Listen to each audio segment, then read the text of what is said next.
Bismillahirrahmanirrahim. Dear students, Assalamu alaikum and welcome back in lecture number 21. So let's have a look what we studied in our previous lecture. Actually, we are discussing the capital budgeting techniques and we covered few topics in our previous lecture. They were concerning about payback period, that is how much time it takes to cover our initial cash inflow, that is the investment in any particular project. And then for that purpose we included this in our study, that the calculation, acceptance criterion, advantages and disadvantages, and focus on liquidity rather than profitability. So this method, the payback period method, in this method it actually focuses the liquidity, that what is the cash flow situation on a particular time, but it doesn't consider the other factors like the time value of money and any rate of return in it. And also we discussed the different discounted cash flow techniques, and using that we also do perform the capital budgeting. And these techniques, they include the internal rate of return, the net present value and profitability index. So internal rate of return is कि जो हमारे future cash inflows हैं, अगर हम उनको discount करें to at the present position, हम उसकी जो प्रेजेंट वैल्यू फाइंड आउट करें ऑन सच अ रेट कि उनकी they become equal to the initial cash outflow. So that rate where the present value of future cash flows becomes equal to the initial cash outflow, that rate is called internal rate of return. And also the net present value, that for any discount rate, when we determine the present value of the future cash flows, हम उसमें से initial cash flow को minus करें, that is already an outflow, it carries negative sign with it. So all the future cash flows, their present values, we add them up and we subtract them from there the initial cash outflow. So if we are left with the positive net present value, it means the project is acceptable. And if the net present value is negative, it means investment is higher than the future present value of the future cash flows. So that project should not be accepted. And then we discussed the profitability index. Profitability index is also, it has the same calculations as that of net present value. We take the present value of all future cash flows and we divide it with initial cash outflow, which is our investment. So if the answer is 1, it means कि हमारा present value of future cash flows is equal to the initial cash outflow. So in that case the project may be accepted. But it is good for a project to be accepted to have a profitability index more than 1. And then we explained the calculation, acceptance criterion and advantages for each of the 3 major discounted cash flow methods. And today we are going to discuss the second part of our chapter of capital budgeting techniques. And let me explain the learning outcomes of this chapter again. I will include the learning outcomes I mentioned previously, and after studying this chapter you will be able to understand the payback period method of project evaluation and selection, including its calculation, acceptance criterion, advantages and disadvantages, and focus on liquidity rather than profitability. In this payback period method we cover these 4 things. And also you should be able to understand the 3 major discounted cash flow methods. They are known as internal rate of return, net present value and profitability index. And you will be able to explain the calculation, acceptance criterion and advantages over the payback period method for each of the 3 major DCF methods. DCF is discounted cash flow methods. And then you will be able to define, construct and interpret a graph called a net present value profile. Net present value profile graph में you draw a graph between the discount rate and the net present value. So you start with 0. At 0 means whatever cash flows you get in future, you have the same value on time t equal to 0. That is, the present value is same as that of the future value when discount rate is 0. And then when you keep on increasing the discount rate, your net present value gets lower and lower. And when you reach the internal rate of return, then at that point your net present value becomes 0. It means the initial cash outflow minus the total value of the present value of the future cash flows is equal to 0. So that rate is known as internal rate of return. And we discussed one more rate, that was hurdle rate, which is the minimum required rate. For a minimum required rate to earn some positive net present value, it is important to be less than the internal rate of return. अगर internal rate of return हमारे required rate of return से ज़्यादा है, it means the net present value is positive. और अगर internal rate of return हमारे required rate of return से कम है, it means the net present value for the project is negative. So that can be explained using net present value profile. And also you will be able to understand why ranking project proposals on the basis of internal rate of return, net present value and profitability index methods may lead to conflicts in ranking. अब हमने जो using different techniques, अगर हम अपने project को prioritize करें, and then if we look at the final figures, so in the end one project may be recommended by using these capital budgeting techniques. It is not adding as much as the other project which is not recommended by these capital budgeting techniques. So the ranking of the projects we will be discussing, and you will be able to do that. And also you should be able to describe the situations where ranking projects may be necessary and justify when to use either internal rate of return, net present value and profitability index ranking. And also you will be able to understand how sensitivity analysis allows us to challenge the single point input estimates used in traditional capital budgeting analysis. And also you will be able to explain the role and process of project monitoring, including progress reviews and post-completion audits. So these you should be, after going through this chapter 13 and after this lecture particularly, you will be able to understand all these things. And continuing from our previous, where we stopped in our previous lecture at the NPV profile, and after that now we have to know what are the dependent and independent projects and what are mutually exclusive projects. So dependent or contingent project is a project whose acceptance depends on the acceptance of one or more other projects. For example, construction of a new building for the new machinery to be installed. अगर firm ने कोई new machinery purchase करनी है and then the firm needs to install that machinery in a particular place, अब उस machinery की requirements हो सकती हैं, उसके लिए बिल्डिंग की कंस्ट्रक्शन, उसके लिए साइट की selection, and then a huge investment outlay is already involve there. So that investment will be done only if the plant or machinery is going to be purchased. अगर हमने plant या machinery को purchase करना है, then you have to go for the next investment as well. So this is construction of that installation place is the dependent project. And then mutually exclusive project. So this is a project whose acceptance precludes the acceptance of one or more alternative project.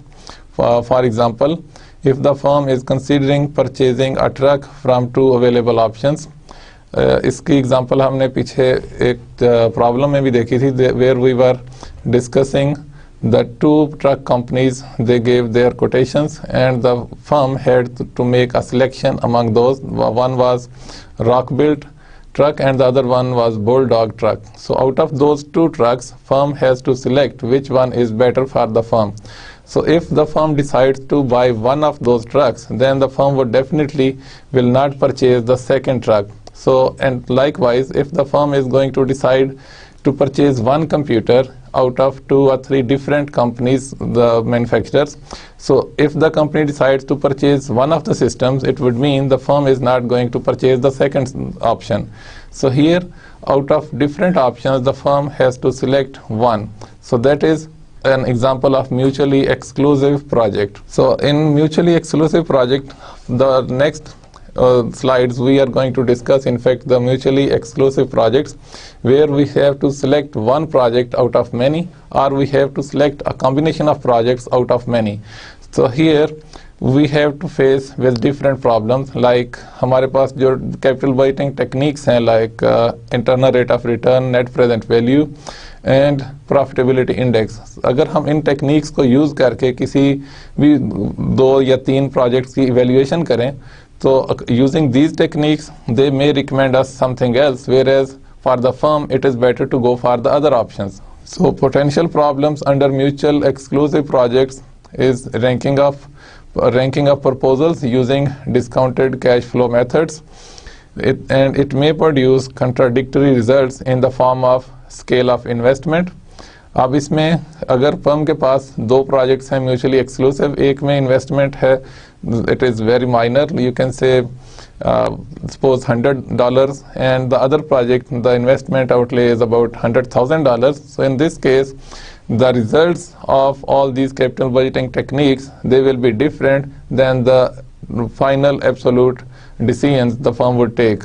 So the scale of investment has a problem with the mutual exclusive projects, and the cash flow pattern. Sometimes the cash flow for one project is increasing over the time, and cash flow for the other project is decreasing over the time. So this increasing and decreasing pattern, when we take their net present value or the benefit of the initial cash inflows, so then the firm may decide differently other than the projects recommended by these capital budgeting techniques. And also the project life.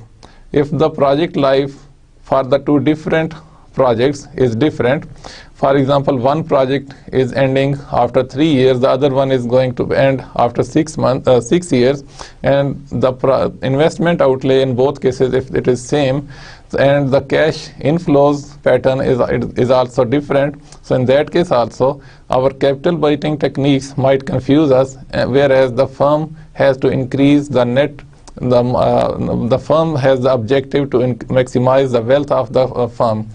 और इसमें हमारे पास जो capital budgeting techniques हैं, they might lead us to an option और to select a project जिसके अंदर and result जो है that is a lesser increase in the wealth of the firm और even a decrease in the wealth of the firm.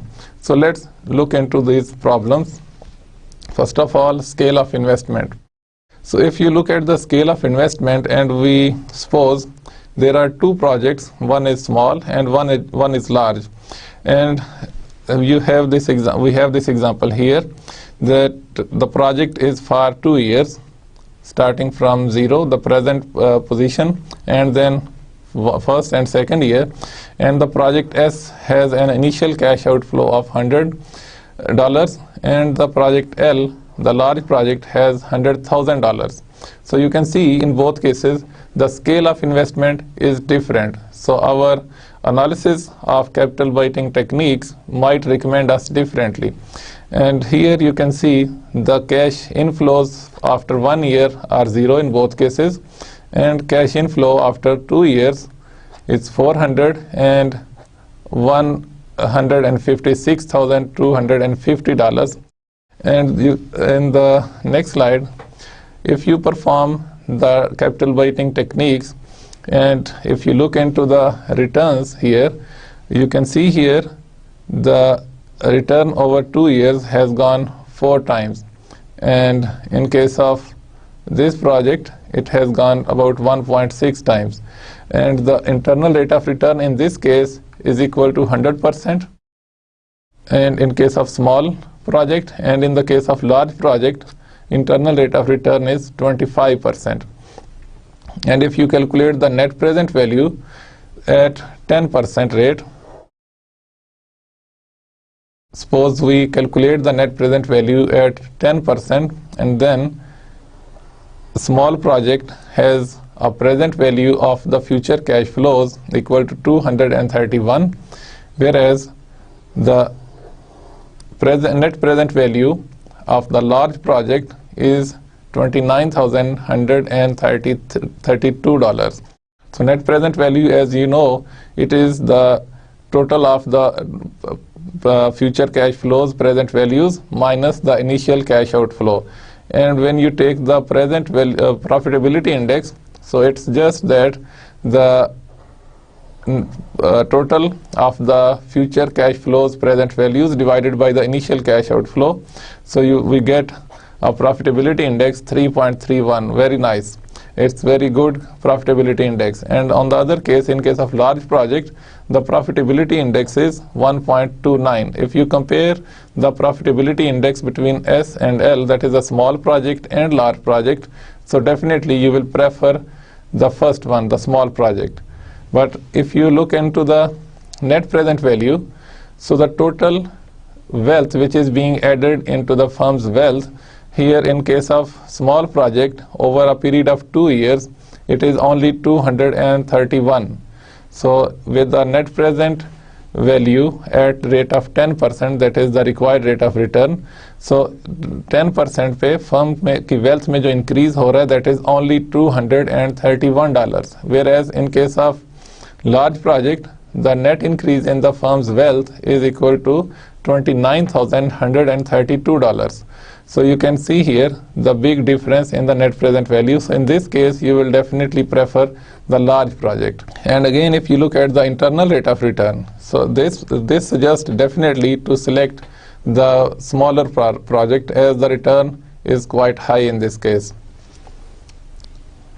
So if we look at the ranking of the small and large projects, so according to the recommendations of our capital budgeting techniques, so you can see here the first project, the priority according to these techniques should be given to the small project, because internal rate of return and profitability index at 10% suggest to select small project, whereas net present value at 10% suggests that large project should be given a priority. So if you take all these recommendations, so two of these techniques, they are recommending smaller project, whereas the one of these techniques is recommending the larger project.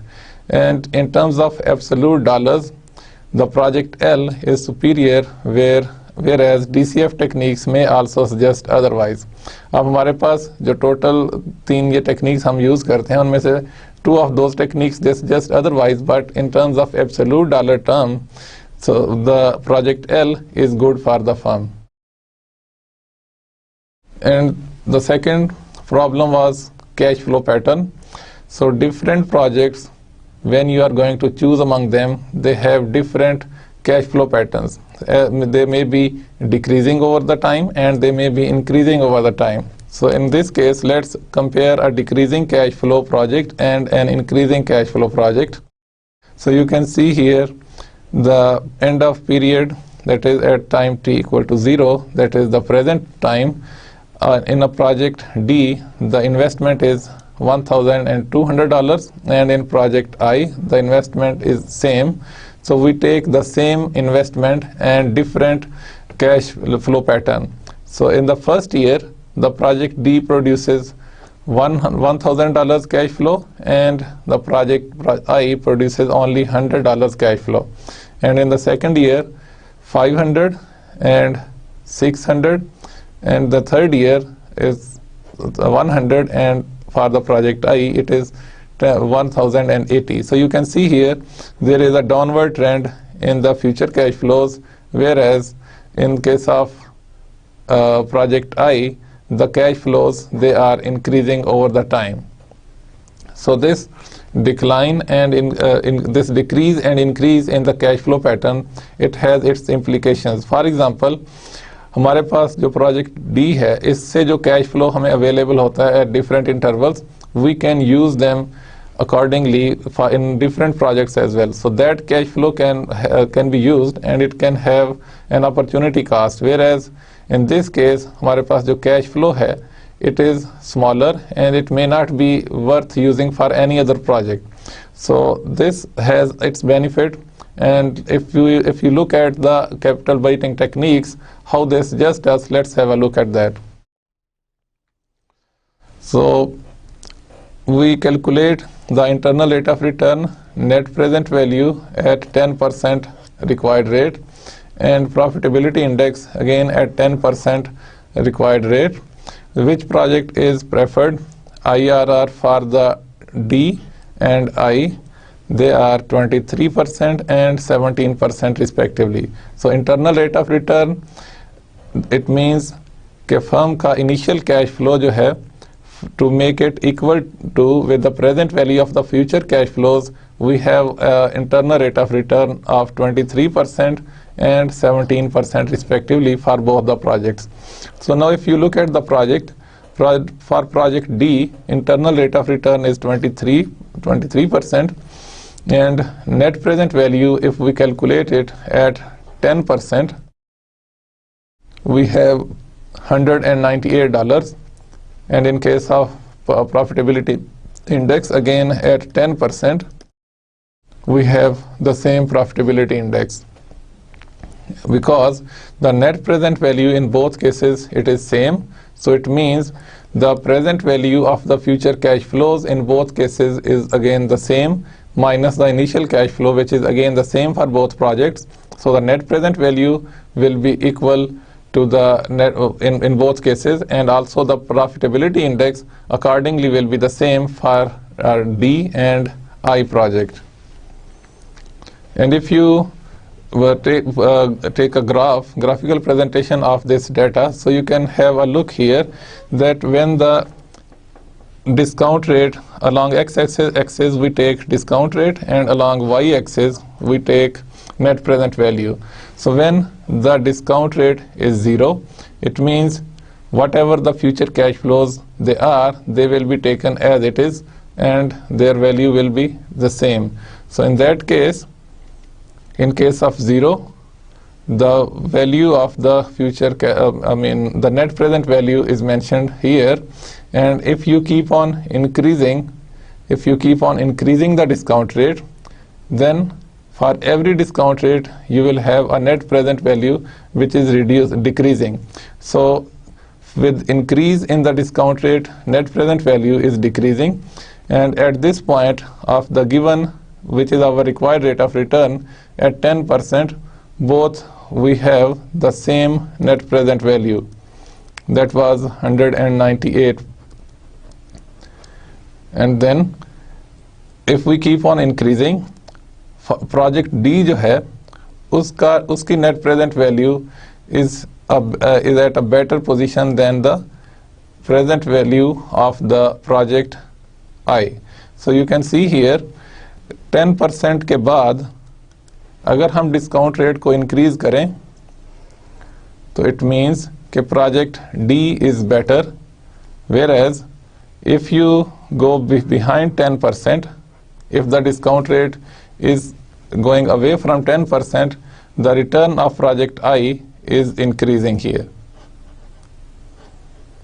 Okay, so in this case, at the net present value, at our required rate of return, on both on the left and right, the patterns of the returns, this just as otherwise. So this makes the decision quite risky for the management, that which product should be adopted in this case, where the cash outflow is same and the cash flow pattern only is different. So if you look at the profitability index, it is same for both projects. If you look at the net present value, it is again the same for both projects. But if you keep on increasing or decreasing the discount rate beyond 10% or before 10%, so in that case, if both projects they behave differently because the cash flow pattern is different. So in this case also, the firm has to be smart to make a guess which project should be adopted. And if you look at again, so that intersection where the net present value and the profitability index of both the projects is same, at that point we call it Fisher intersection, that Fisher's rate of intersection. So again, if the required rate of return is more than 10%, D is better, or you can say best. And if the discount rate is less than 10%, I is best. So now the firm has to decide what discount rate is required for the firm. Agar required discount rate more than 10% है, तो it means based on the expected cash flow pattern, project D is better. और अगर discount rate जो है वो less than 10% है, in that case project I जो है उसके cash flow pattern जो है that is better for the firm. So that intersection point is known as Fisher's rate of intersection. And if you rank the projects using this technique, that is discount rate less than 10%, the net present value of I will be more than the net present value of D. So here the ranking goes for project I. And for the profitability index would also suggest the same thing, that in case of this required rate of return is less than 10%, in that case you should go for project I, and the project D will be the second choice. And in case of required rate of return more than 10%, it means project D has a priority over project I. So you can see here. And also if you look at the internal rate of return, project D is more convincing for the firm than the project I. So these capital budgeting techniques, if you look into that from the behavior of different schedules, we look into that. हमने जो देखा तो net present value जो है that suggests us more logical decisions. And remember that initial cash outflow and life of the project are identical for project D and I. अब इस case में हमने जो देखा था कि initial cash outflow both cases में in project D and I it was same. So where the projects they have almost same cash outflows, in that case firms they should have to look into the Fisher's rate of intersection and what is the required rate of return of the firm. If it is more than the rate where both they have equal net present value, so the rate of return more than that and rate of return less than that should have different patterns of net present value. So the firm should decide accordingly. And the third problem was project life differences. So here the life of the project, if they have different lives, in that case what kind of problems the firm can face. Let's compare a long life X project and a short life Y project. And we have a cash flow pattern for the 3 years. And in the beginning we have same cash outflow, that is 1000 for project X and 1000 for project Y. So here you can see effectively project X, which is giving $3,375 at the end of third year, is continuing up to 3 years.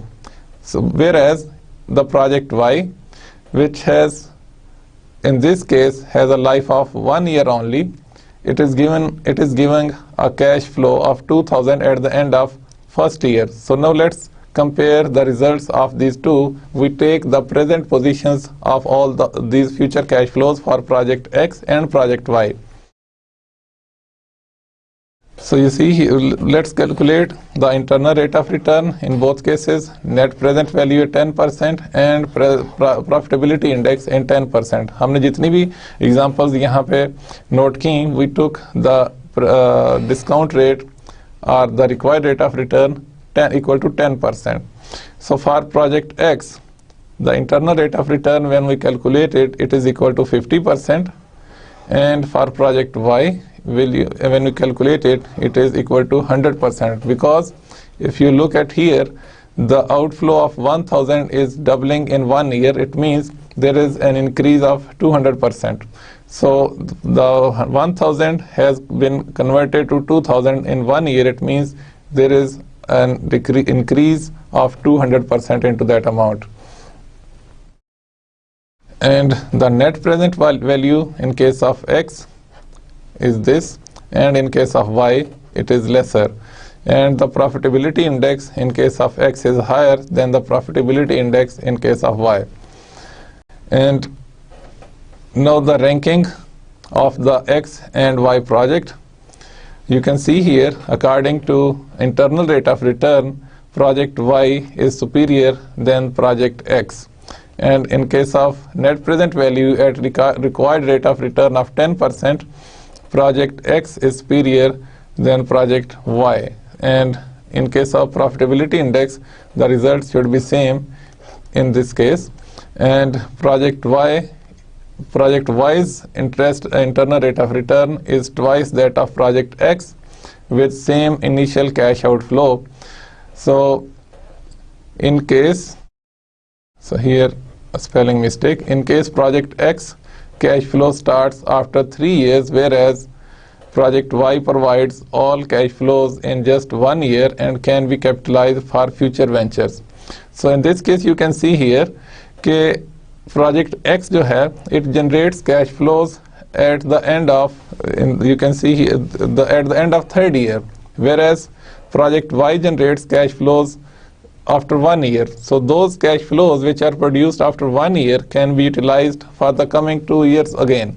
So we can take into consideration that effect also. And you can see here that if that $1,000 which is received after 1 year is invested again, that how much firm would earn at the end.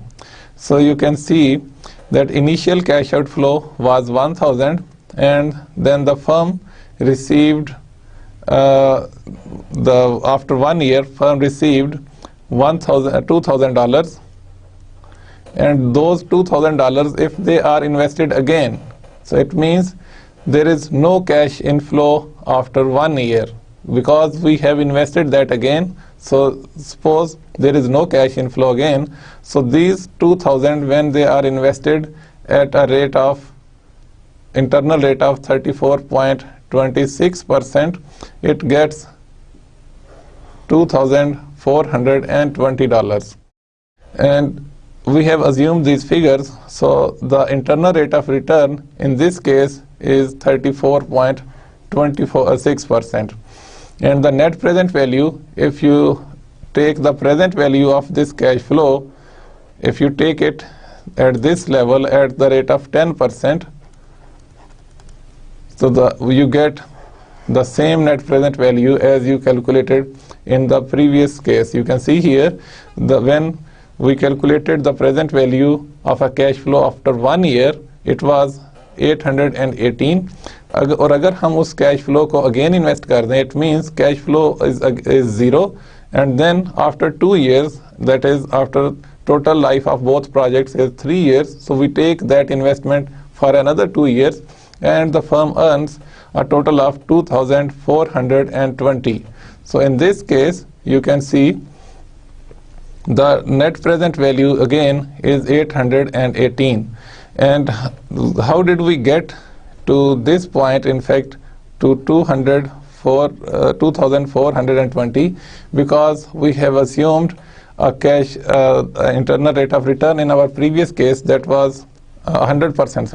Okay, now we'll see how this investment of that cash flow after 1 year, that is $2,000, when it is invested again, and after 2 years it becomes 2,420. So here we have assumed that we have to compound it at a rate of 10% for the next 2 years. So this 2,000 with the 10% increase of, it will make 200, it will become 2,200 at this point, that is 2,200, and again at 10% there will be an increase of 220, so it will become 2,420 at the end of second period. So at the end of the 3rd year, the initial cash outflow of 1,000 will become after 3 years will become 2,420, and at this amount, if we take the internal rate of return, if we calculate it for the internal rate of return, the internal rate of return becomes 34.26%. And again, if you calculate the net present value at 10%, it becomes 818. And if we compare the projects now at this level, again, because the net present value has not changed, and the net present value of project X is more than the net present value of project Y, so that reinvestment in this case did not generate any positive or the marginal increments in the cash flows. So still the project X is superior. And if we treat this 1000 differently, how do we calculate it? The replacing projects with identical projects. So if you look at that project Y, the initial cash outflow was 1000, and after 1 year the cash inflow was 2000. So out of that 2000, if you take up again a project like project Y, so then again you have a cash outflow of 1000, that is investment into that project Y. So then effectively cash inflow after 1 year would become 1000, and for the same project Y, that investment of 1000 will generate a cash inflow of 2000 after 2 years, and the firm will take 1000 out of it and will invest again in a project like the project Y. So effectively the cash inflow will be 1000, and at the 3rd year the firm stops, and then the cash inflow is 2000 at the end of 3rd year because of this project that was initiated at the 2nd year. So if you look at the cash inflow pattern now, so we have cash inflows after 1 year 1000, after 2nd year again 1000, and after the 3rd year we have a cash inflow of 2000. So in this case the internal rate of return will remain the same, that is 100%. Every time the investment made will become double, and the cash inflows will be the same in this case. And net present value, when we calculate based on these cash inflows, that is after 1 year, 2 years and 3 years, then the net present value is equal to $2,238.17. So in this case net present value of project Y is higher than the net present value of project X.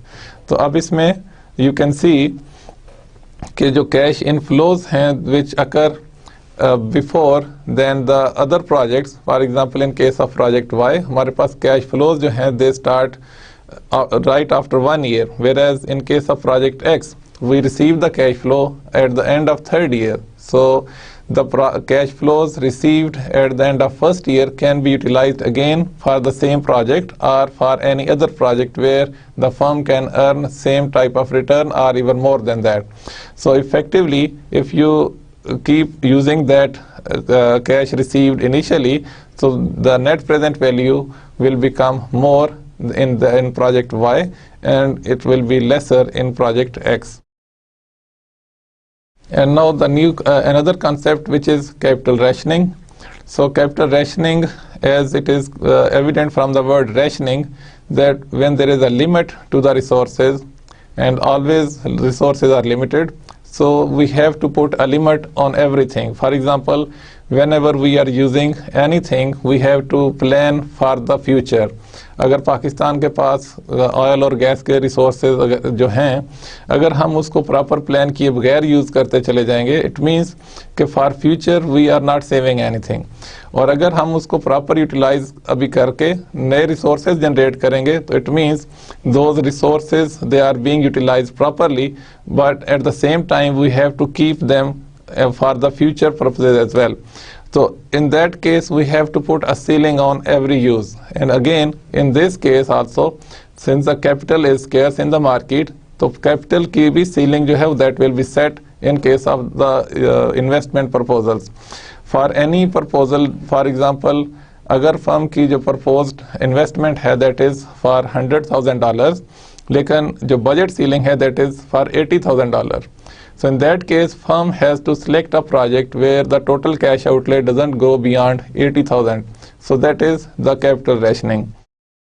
So capital rationing occurs when a constraint or budget ceiling is placed on the total size of capital expenditures during a particular period. And for example, a budget ceiling on investment projects where the firms have a policy of internally financing capital expenditures.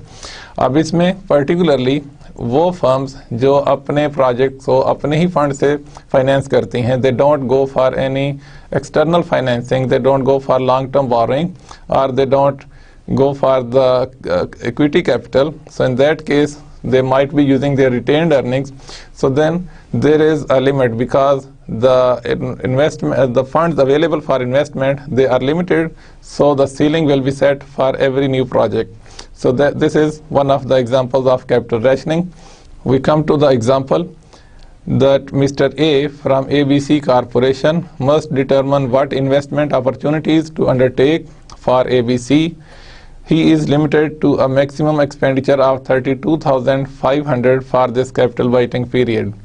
अब Mr. A के पास has जो option है, that is a ceiling, a capital budgeting option है, that is only up to a limit of $32,500.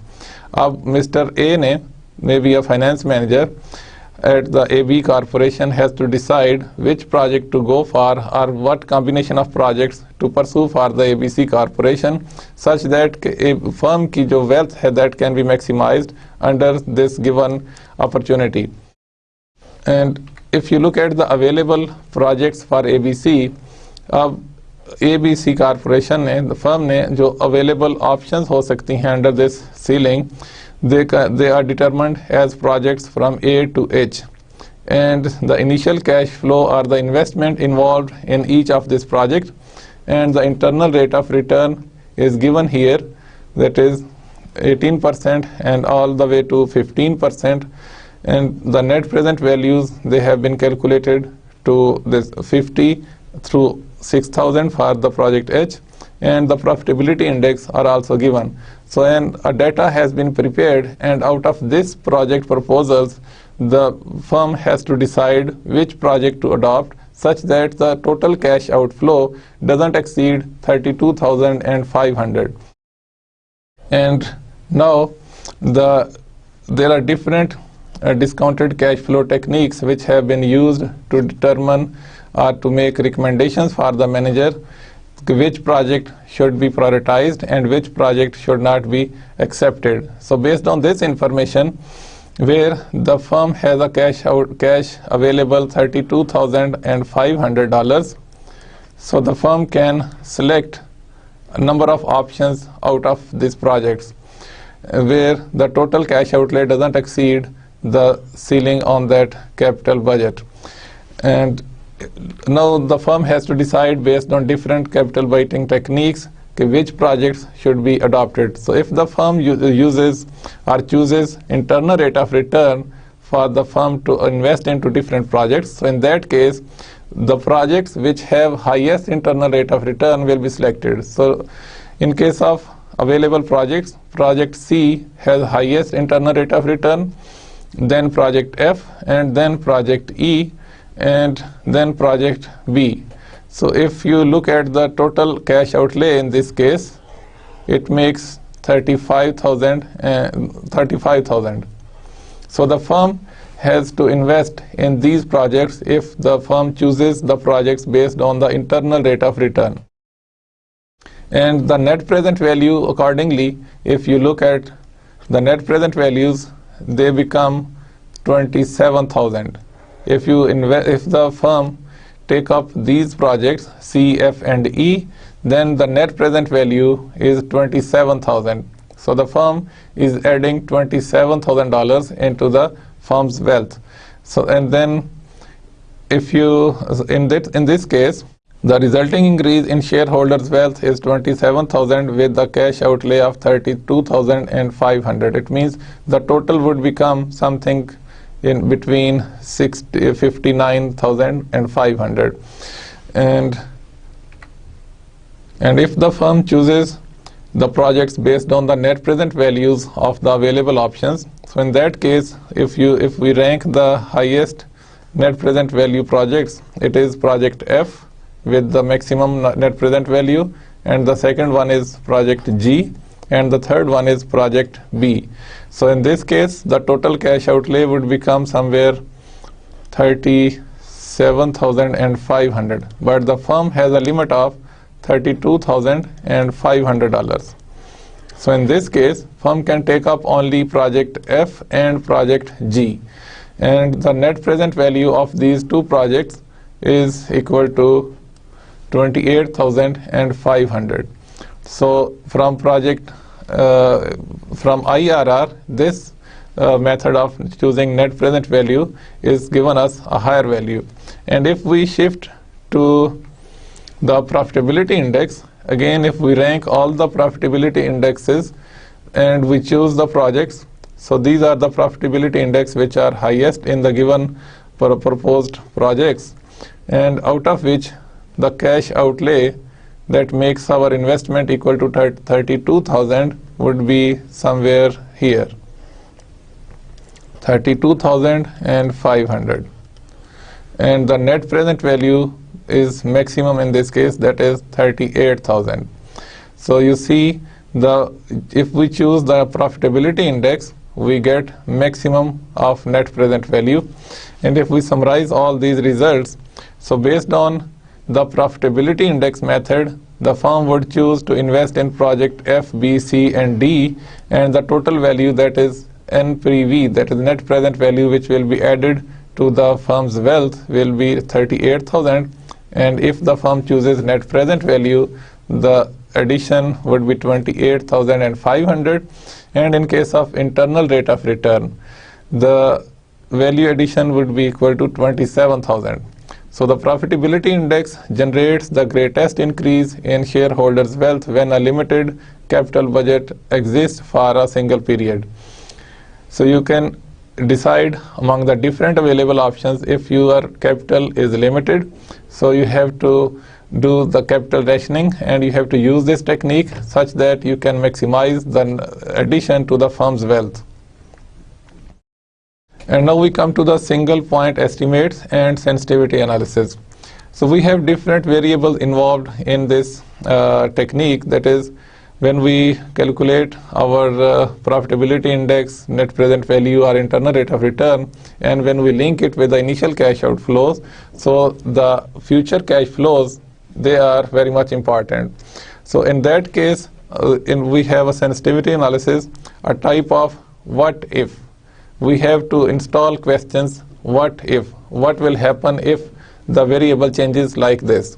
So the uncertainty analysis, in which variables or assumptions are changed from a base case in order to determine their impact on a project's measured results, such as net present value or internal rate of return. When we, for example, if we read out the next part, that is, this analysis allows us to change from single point, that is, changes in revenues, installation cost, final salvage value, and that etc., and estimates to a what if analysis. So these are in fact the variables. If the cost related to these, the cash flows related to these variables, the changes, for example, what will happen, what if the revenue is increased by such and such amount. If the revenue increases, it means the future cash flows, the incremental revenue, if it increases, the cash flows will also increase, or they will also change. So if the cash flows, they change, it means the internal rate of return will change, in net present value will change, and accordingly profitability index will be changing. And likewise, what if the installation cost changes from this to this level. अब इसमें installation cost में different options हो सकती हैं. Firm have to choose different options for the installation cost as well. Maybe one of the contractor gives one quotation, the other one another quotation, so the firm has to choose the best option. किसी quotation में price ज़्यादा तो हो सकती है, but the value addition can be more. So in that case, what if the firm takes this figure for the installation cost, और अगर installation cost increase करती है, in that case the cash outflows जो हैं, even if they remain the same, but with the change in the initial cash outlay, all of our internal rate of return, net present value, and profitability index, they will also be changing accordingly. And likewise, for the final salvage value. If the final salvage value it changes, accordingly our discounted cash flow techniques, they will change the results, and it can be utilized on a base case to compare the impact of individual variable changes. For example, change forecasted sales units to see impact on the project's net present value. So in this case we take figures for our base case, और उस base case के अंदर हम percentage change करते हैं on both sides. On one side we increase for example we increase the sales, and on the other side we see if we decrease the sales by the same percentage, and then we look at the impact and how the recommendations by the DCF they changes. So this is the single point estimate and sensitivity analysis. We will have a practice of this in our next lecture. And post completion audit, when a project is approved and it is adopted, then we have to have post completion audits, a formal comparison of the actual costs and benefits of a project with original estimates. जब हमने किसी project को based on our calculations, analysis और evaluations approve किया, and then that project has been implemented, and after that it will be compared with all the forecast, कि उसके लिए जो प्रोजेक्टेड फिगर्स हमने इस्टेब्लिश की थी, how the actual figures they change from our proposed figures. So we have to take in to look at all these figures. So अगर उसमें variation बहुत ज़्यादा है, then have to fix that, we will fix all that problem. और अगर उसमें variation ज़्यादा नहीं है, it means that proposed project has been evaluated, analysed very much carefully. And if you analyze and identify these different options very much carefully, it means your post completion audits would give you a better results or a best result. So if you find any complications, if you find any variations between your forecasted figures or the proposed figures and the actual figures, then what you can do is identify any project weaknesses. Okay, while preparing the proposal for that project, कहाँ पे weakness आई है, या when actually that project was implemented, उस वक्त उसमें कौन कौन सी deficiencies थी, या कहाँ पे फर्म ने efficiently perform नहीं किया, those areas should be identified. And then develop a possible set of corrective actions. And if there is something serious, if you have pointed out some serious mistakes, so in that case how you can rectify that problem. If the problem existed in the proposal stage, then when you reach the actual situation, in that case the cash outlays might go different. So then again you have to fix that problem, and you have to provide the possible set of actions, and you choose for the best action, and then provide appropriate feedback. So based on the audit observations, you have to provide the feedback, and the result is to make better future decisions. And then a concept of multiple internal rate of return, that is also discussed, and we will be discussing in our next lecture as well. So in this case, let's make it clear with an example. That let's assume the following cash flow pattern for a project for years 0 to 4, and these cash flows, they are $100, that is cash outflow, and then positive cash flows for the next 2 years, and then in the third year again a negative cash flow. And then how many potential internal rate of returns could this project have?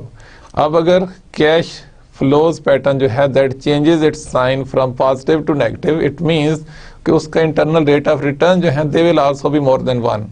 So in this case the internal rate of returns, they are 2. There are as many potential internal rate of returns as there are sign changes. आप जितनी दफ़ा cash flows अपने sign change करेंगे, उतने ही उसमें internal rate of returns जो हैं they will be changing.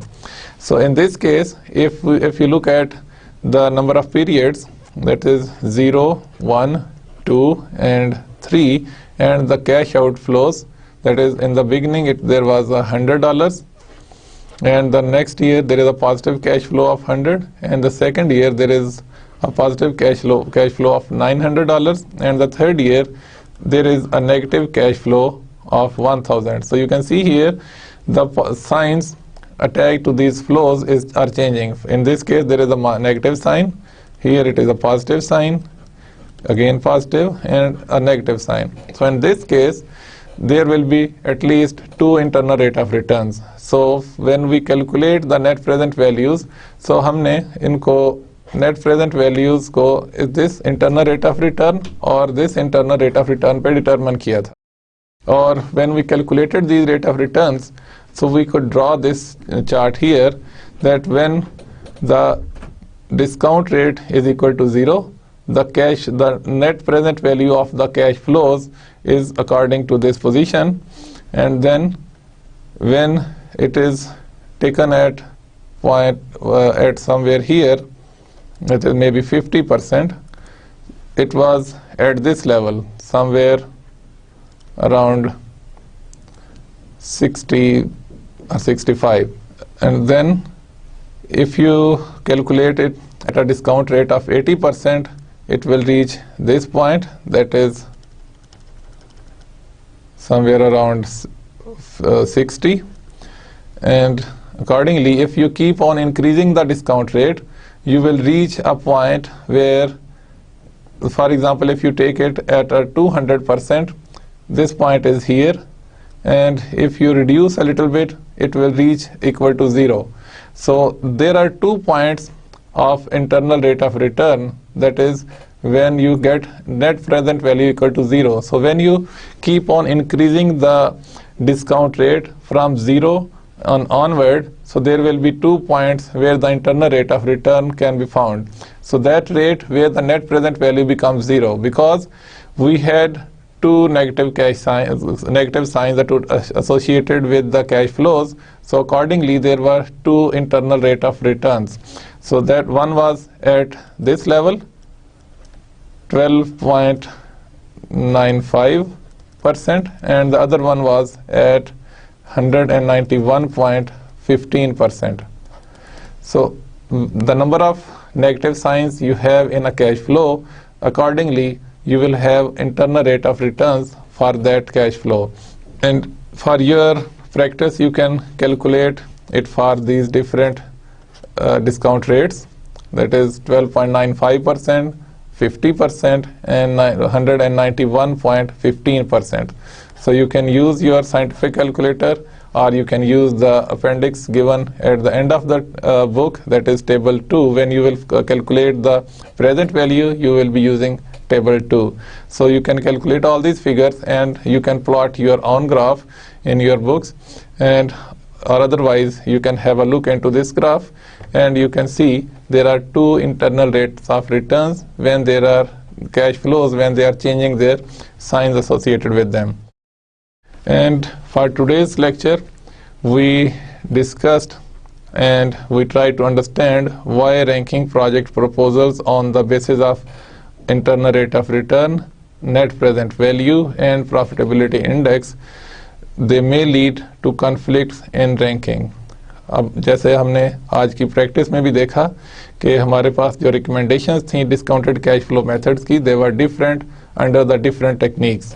And also we described the situations where ranking projects may be necessary and justify when to use either internal rate of return, net present value, or profitability index while ranking.